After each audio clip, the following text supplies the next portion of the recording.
Peggy 16.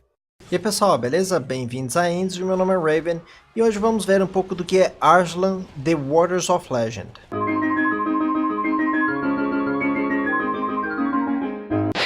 Esse é um jogo no estilo da série Warriors da Koei, com uma roupa diferente. Para quem não conhece, é uma mistura de beat 'em up com elementos leves de RPG. Ele foi lançado dia 1º de outubro do ano passado no Japão e dia 9 de fevereiro desse ano, 2016, para o resto do mundo. Foi desenvolvido pela Koei Tecmo, que é bem conhecida aí por jogos como Dynasty Warriors, Samurai Warriors, Warriors Orochi, Dragon Quest Heroes, One Piece Pirate Warriors, Tolkien Kiwami e Dead or Alive, que eu estou me lembrando agora. Eu tenho cerca de 18 horas de jogo e o vídeo ao fundo eu gravei durante uma partida que eu joguei com a minha filha no modo cooperativo. Bom, nesse jogo nós temos o modo história, que narra sobre uma batalha entre os reinos de Lusitânia e Pars, se eu não me engano, e segue a história do príncipe de Pars, chamado Arslan, que dá aí nome ao jogo. Eu não conheço, mas esse jogo é baseado em um anime chamado The Heroic Legend of Arslan.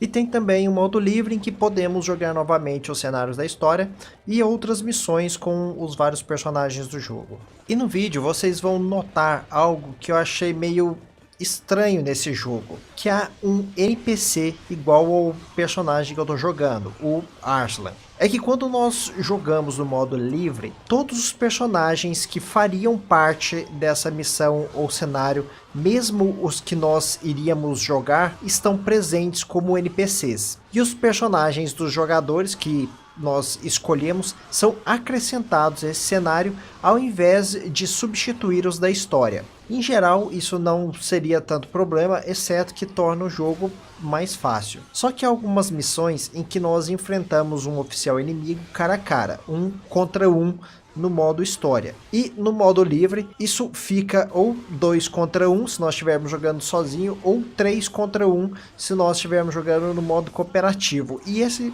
um personagem extra fica muito esquisito. Dos jogos da série Warriors, eu joguei mais Samurai Warriors 2, Dynasty Warriors 5 e Warriors Orochi 2, que é o meu favorito de todos eles.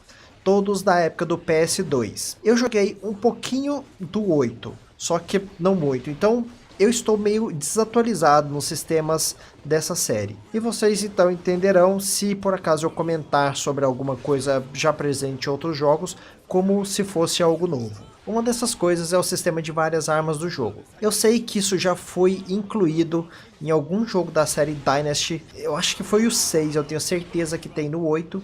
Mas eu acho que nunca da forma como é feito nesse aqui. Tradicionalmente, na série Warriors, nós podemos fazer upgrades das nossas armas encontrando melhores, mas cada personagem costuma ter apenas um tipo, ou espada, ou lança, ou arco. Nesse jogo, um mesmo personagem pode usar uma espada, uma lança e um arco, e trocar entre elas durante a batalha. É possível equipar até 3 armas e trocar essas armas equipadas durante a luta pelo menu do jogo. Há também um sistema de artes que são desbloqueadas para as armas que adicionam danos elementais aos ataques de finalização de combo. Os elementos são fogo, que causam um pouco de dano por tempo, veneno, que causa um pouco menos de dano por tempo, mas diminui um pouco a velocidade do inimigo, e a defesa.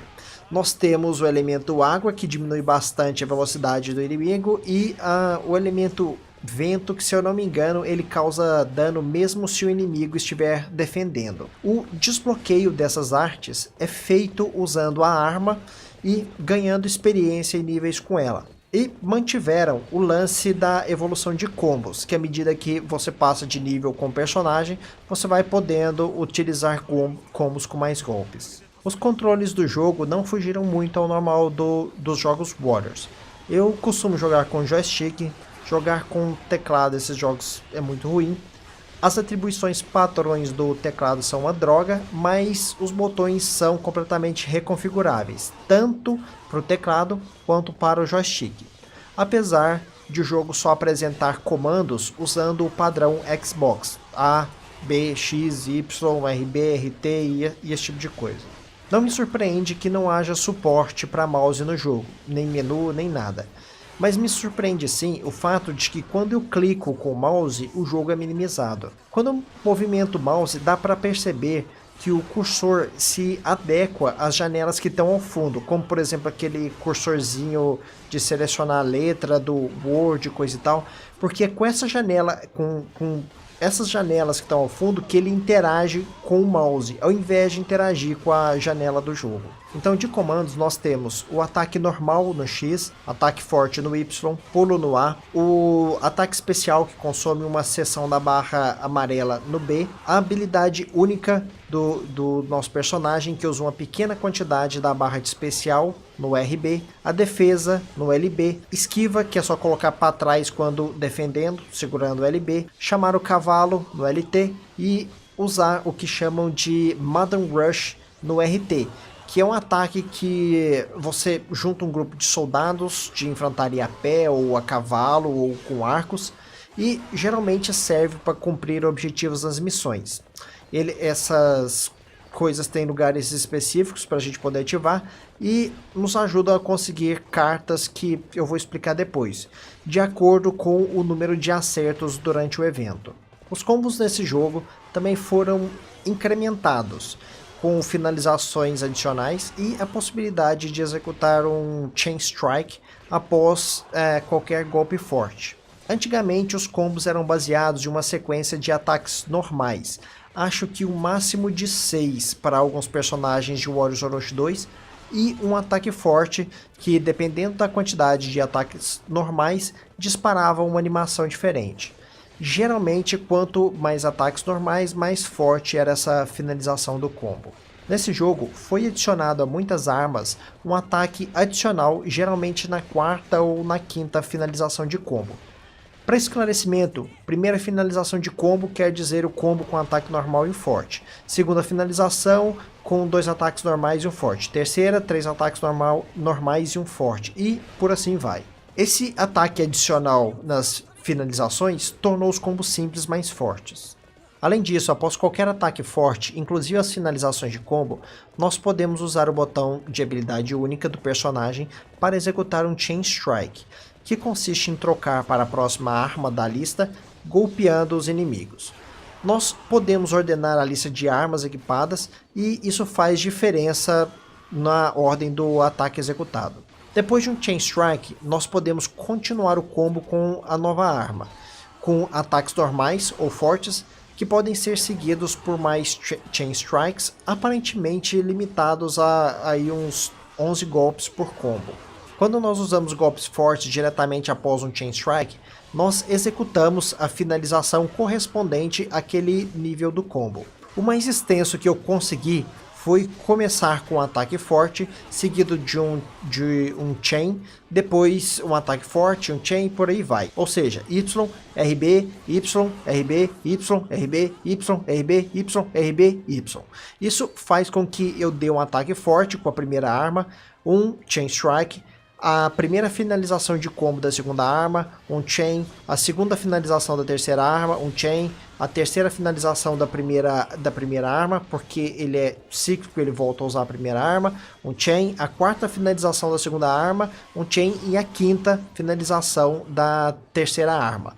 O que torna esse um combo extremamente bom para grupos de inimigos, aplicando dano elemental em pelo menos 2 golpes da sequência, já que ela é feita totalmente de finalizações de combo. E se nós tivermos arte equipada naquela arma, ele aplica aí o dano elemental. Tradicionalmente, nesses jogos, há 2 exércitos se enfrentando. Enquanto nós jogamos com os oficiais de um lado, há oficiais do outro, que têm a mesma capacidade dos nossos. Mas nesse jogo fizeram o lance dos oficiais inimigos diferente. Ao invés de eles serem como os aliados, eles são especiais e têm um escudo que os protege de dano, e que nós temos que zerar antes de causar dano real a ele. Isso os torna extremamente irritantes no meio daquele monte de inimigos, porque enquanto estão com escudo, os nossos golpes não os impedem de continuar nos atacando e causando dano. Para lidar com esses oficiais, o jogo espera que nós utilizemos um sistema de defesa e esquiva que tem vários problemas. nós conseguimos bloquear apenas golpes vindos da frente, o que permite os inimigos mais fracos lá no meio da galera quebrarem a nossa defesa, fazendo com que fiquemos vulneráveis aos ataques dos oficiais e dos outros soldados. O sistema de defesa é diferente dos outros jogos Warriors. Neles nós podíamos segurar o direcional para andar enquanto defendendo. Nesse aqui nós ficamos parados e ao colocar para um lado nós esquivamos. Esse sistema de esquiva ficou pouquíssimo dinâmico e dificulta muito as reações rápidas. Eu acho que ficaria melhor se nós pudéssemos andar enquanto defendendo e tivéssemos de combinar isso com o botão de salto para esquivarmos para um lado, para o outro, para frente e para trás. Falta também um recurso muito utilizado em jogos, especialmente ocidentais, como The Witcher 3, para nos permitir encarar um inimigo específico em meio a uma multidão, o de poder fixar a câmera nesse inimigo. Quando estamos na presença de oficiais, é mostrada uma seta apontando o mais próximo da gente para termos uma referência de lado. Seria ótimo poder pressionar o analógico esquerdo, que não possui nenhuma atribuição, para poder fixar a câmera nesse oficial. Facilitaria muito a luta, nós podemos nos mover, defender e esquivar, sempre virados para aquele carinha que nós queremos enfrentar. Especialmente quando ele é forte, resistente, como esses oficiais aqui. Tem um recurso que eu não sei se funciona só para lutas contra oficiais ou se funciona para outros soldados também, que é que quando nós fazemos uma esquiva no tempo certo, pouco antes de sermos atingidos por um golpe, a tela fica meio embaçada. E nós temos esse tempinho para nós causarmos mais dano, se eu não estiver enganado, só o escudo dos inimigos, para podermos zerá-lo e começar a causar dano real. Só que o mais eficiente para evitar dano é esquivar para o lado. Isso sempre nos coloca olhando para o lado contrário do inimigo.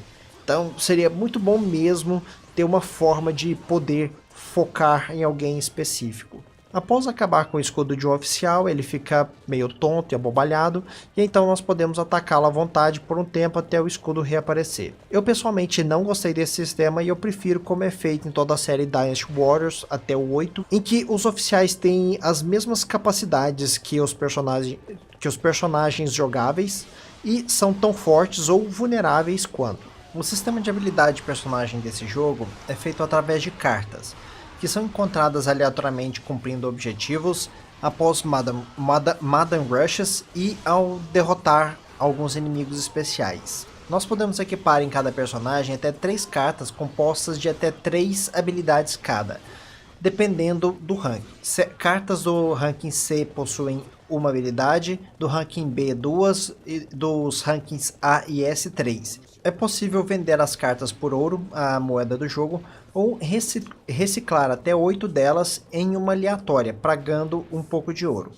Quanto mais cartas e ouro nós gastamos, maior a probabilidade de conseguirmos uma carta de ranking superior. O problema que eu vejo nesse sistema é a grande dependência da sorte, tanto para obter as cartas desejadas, quanto em existir uma combinação de cartas que nos forneça todas as habilidades que nós queremos no nível máximo possível.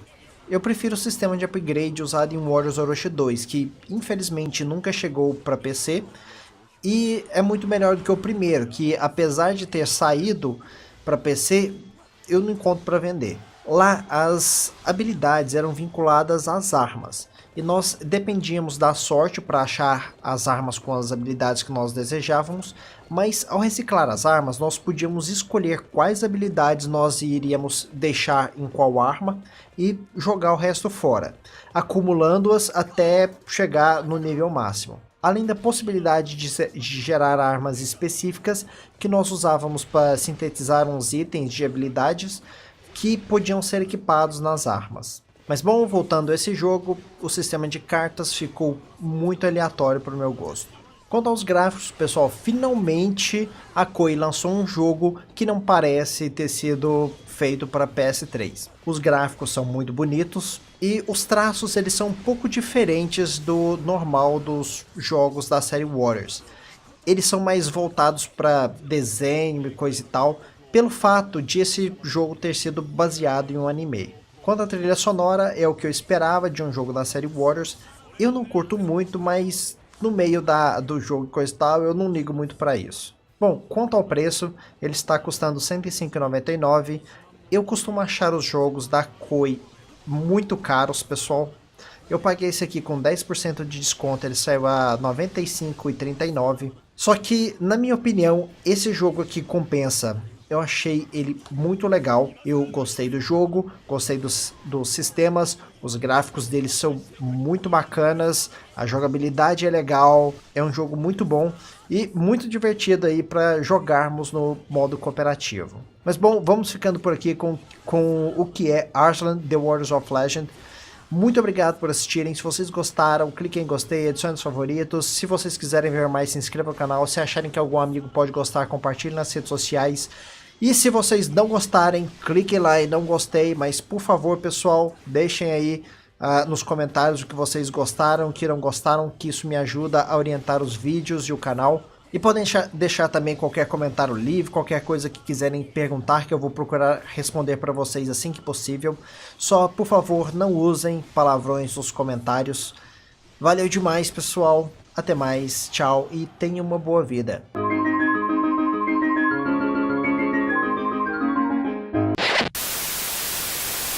Presentes como NPCs. E os personagens dos jogadores que nós escolhemos são acrescentados a esse cenário ao invés de substituir os da história. Em geral, isso não seria tanto problema, exceto que torna o jogo mais fácil. Só que há algumas missões em que nós enfrentamos um oficial inimigo cara a cara, 1 contra 1, no modo história. E no modo livre, isso fica ou 2 contra 1, se nós estivermos no Japão, e dia 9 de fevereiro desse ano, 2016, para o resto do mundo. Foi desenvolvido pela Koei Tecmo, que é bem conhecida aí por jogos como Dynasty Warriors, Samurai Warriors, Warriors Orochi, Dragon Quest Heroes, One Piece Pirate Warriors, Tokiden Kiwami e Dead or Alive, que eu estou me lembrando agora. Eu tenho cerca de 18 horas de jogo, e o vídeo ao fundo eu gravei durante uma partida que eu joguei. Peggy 16. E aí pessoal, beleza? Bem-vindos a Endzio, meu nome é Raven, e hoje vamos ver um pouco do que é Arslan The Warriors of Legend.